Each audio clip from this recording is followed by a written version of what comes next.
Mumtaz TV bersama menegakkan sunnah. Assalamualaikum warahmatullahi wabarakatuh. Halo teman-teman semua. Alhamdulillah pada hari ini kita berkesempatan untuk berbincang santai insyaallah dengan tema kita yaitu bahasa Arab, ciri terorisme. Nah, untuk pembahasan seperti itu, alhamdulillah pada sore hari ini kita ditemani oleh narasumber kita yaitu Ustadz kita yaitu Ustadz Fadlan Fahamsyah, hafizallahu taala. Kaifa haluk Ustadz? Alhamdulillah bikhair ya. Antum? Alhamdulillah Ustadz, masyaallah. Jarak dari rumah ke sini lumayan jauh atau gimana? Lumayan. Surabaya ke Lamongan itu kurang lebih 50-an lah. 50 kilo. 50 kilo. Lah Lamongan ke Sugiyo berapa itu? 15 kilo. Ya, kurang lebih begitu. Kurang lebih begitu. 60 sekian mungkin. Ya, monggo sambil diunjuk Ustaz. Ya, bismillah. Diminum dulu ya. Diminum dulu, monggo. Masya Allah. Alhamdulillah. Ustadz, Monggo silakan. ini saya mendapatkan berita. Ternyata terdapat opini baru, Ustaz, yaitu bahasa Arab adalah salah satu ciri-ciri terorisme ini, Ustaz. Lah padahal sebelumnya berita-berita sebelumnya kan ada apa itu yang jenggot, yang cingkrang, ada yang bercadar, lah itu. Sekarang yang terbaru ini bahasa Arab. Nah, apa berarti Saudi semuanya terorisme itu? Nah, itu opini yang seperti itu menurut jenengan pripun? Monggo, silakan Ustaz. Jadi upaya untuk mengkerdilkan bahasa Arab, mencemooh bahasa Arab, bahkan untuk menganggap bahasa Arab adalah ciri kaum radikal itu upaya ini sudah dari dulu sebenarnya. Jadi ini bukan suatu yang baru, bukan label yang baru. Ya. Bahkan kalau kita balik kilas sejarah, sejak zaman kolonialisme, imperialisme, gimana ketika negara-negara Islam itu dijajah oleh bangsa Barat, maka di antara program mereka untuk memecah barisan kaum muslimin adalah itu, merendahkan dan mengkerdilkan bahasa Arab. Salah satu. Coba kita lihat bahasa Arab itu kan negara Arab yang jumlahnya sangat banyak itu kan semuanya bahasa Arab. Semuanya bahasa Arab. Lah, orang Barat ketakutan. Kalau mereka bersatu, dipersatukan bahasa, ini kan menjadikan alat pemersatu mereka untuk menghantam kaum kolonialisme. Makanya mereka paham betul. Salah satu melemahkan umat Islam diantaranya adalah dengan cara melemahkan bahasa Arab. Makanya tak heran ada seruan untuk lebih menguatkan bahasa Amiyah.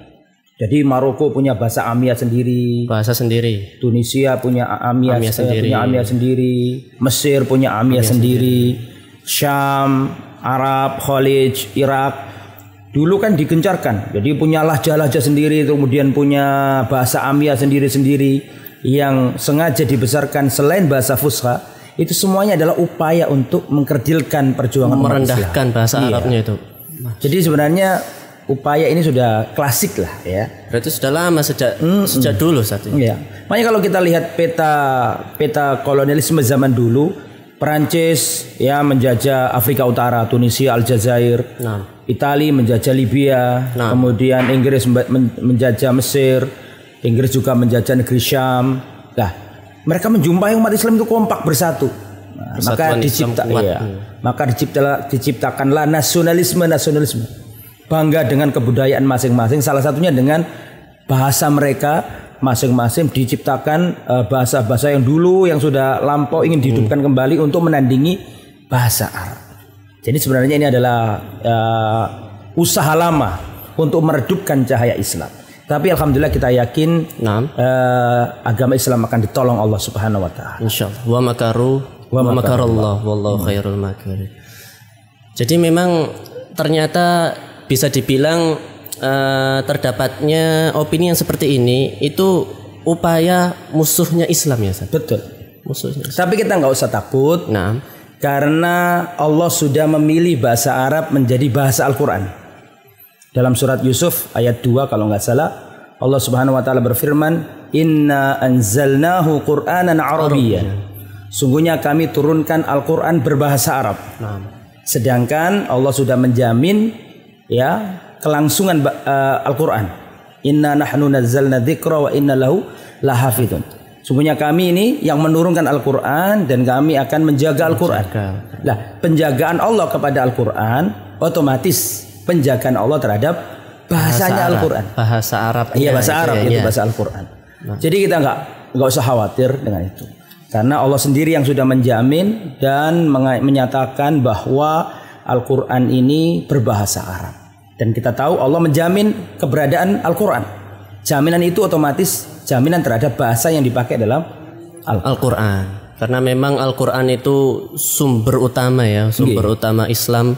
Dan untuk bisa memahami Al-Quran kan harus belajar bahasa Arab dulu. Betul. Ya. Makanya musuh-musuh Islam ini bagaimana strategi mereka untuk menghancurkan Islam ini kan dengan cara salah satunya membuat fitnah.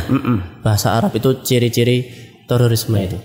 Mungkin ada Ustaz, pesan bagi umat Islam mungkin bagaimana sikap di dalam menghadapi fitnah-fitnah ini.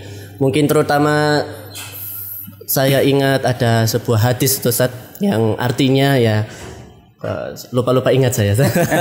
Artinya itu kurang lebih tidak datang suatu zaman kecuali zaman setelahnya itu lebih buruk daripada zaman sebelumnya. Dan kalau dilihat dari tinjau bahasa Arab ini ternyata sudah lama, bisa jadi kan semakin nanti ke depan itu kan fitnah semakin banyak. Nah itu bagaimana kita sebagai umat Islam untuk menyikapi fitnah-fitnah seperti ini? Monggo. Iya, terkait fitnah-fitnah itu para ulama sudah menjelaskan salah satu cara perisai dari fitnah adalah ilmu. Makanya kita nggak usah khawatir dengan makar-makar orang kafir, jangan terlalu dikhawatirkan. Yang penting kita punya antibody, punya benteng, ya. Imun. Kalau sekarang kan lagi musim vaksin nih ya. Nah, kita juga harus punya tuh vaksinnya umat Islam nih, penjagaan diri ilmu itu. Dan Umar bin Khattab subhanallah ya, Umar bin Khattab radhiyallahu anhu seakan-akan beliau itu punya firasat dan beliau memang orang yang ahli firasatnya bagus. Beliau seakan-akan paham bahwa suatu saat nanti ada orang yang mempermasalahkan bahasa Arab. Maka beliau membuat statement yang beliau lontarkan belasan abad yang lalu dan ternyata sekarang ini adalah kita sangat butuh dengan statement itu. Beliau mengatakan ta'allamu al-arabiyyah fa innaha min dinikum. Belajarlah bahasa Arab karena bahasa Arab adalah bagian dari agama. Masya Allah, ini kalimat yang luar biasa. Karena kebanyakan kita yang baru ngaji, belajar bahasa Arab, kebanyakan futur, mengalami lemah di tengah jalan, mutung, putus, nggak dilanjut. Apalagi belajar nahwu, Atau pengen cepat dapat, pengen belajar Fathul Bari, Sahih Bukhari. Sedangkan kalau kita belajar bahasa Arab awal-awal kan, hadza kitabun, hadis sayyaratun. Kadang-kadang pada penuntut ilmu ada timbul perasaan malas, kok kayak nggak ada hubungan sama agama kan gitu. Makanya jauh-jauh hari Umar bin Khattab sudah menekankan itu. Ta'allamu al-arabiyyah fa innaha min dinikum. Belajarlah bahasa Arab karena bahasa Arab itu bagian dari agama. Bahkan lebih dahsyat dari itu ucapannya Al-Imam Asy-Syafi'i rahimahullah. Ya, beliau juga mengatakan dalam kitabnya Ar-Risalah. Ar-Risalah adalah kitab yang pertama dalam usul fikih ya. Ya, dikodifikasi dengan baik oleh Al-Imam Asy-Syafi'i pada waktu itu. Imam Syafi'i dalam kitabnya Risalah mengatakan fa'ala kulli muslim an yata'allama min lisanil Arab. Wajib bagi setiap muslim belajar bahasa Arab. Kata beliau, ma balaghahu juhdu, sekuat tenaganya, semampunya, sekuat tenaga. Ini menunjukkan bahwa bahasa Arab ini adalah penting sekali. Coba kita bayangkan Al-Qur'an nazala bil lughah al-arabiyyah. Ya kan? Al-Qur'an turun dengan bahasa Arab. Al-hadisun nabawiyyah bil arabiyyah. Wa ashabu Muhammadin sallallahu alaihi wasallam kanu yatakallamuna bil arabiyyah. Para sahabat bicara pakai bahasa Arab, kitabnya para ulama berbahasa Arab.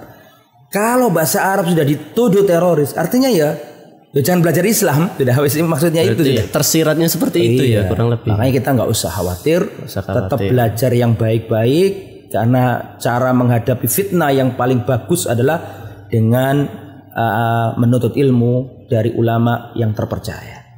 Seperti itu. Wallahu a'lam bishawab. Wallahu a'lam bishawab. Jadi untuk bisa menyikapi dan memiliki benteng yang kuat untuk menghadapi berbagai macam fitnah seperti ini itu yaitu pondasi utamanya adalah ilmu ya Ustaz. Maka dari itu teman-teman sekalian baik yang di sini maupun yang di sana yang jauh itu itu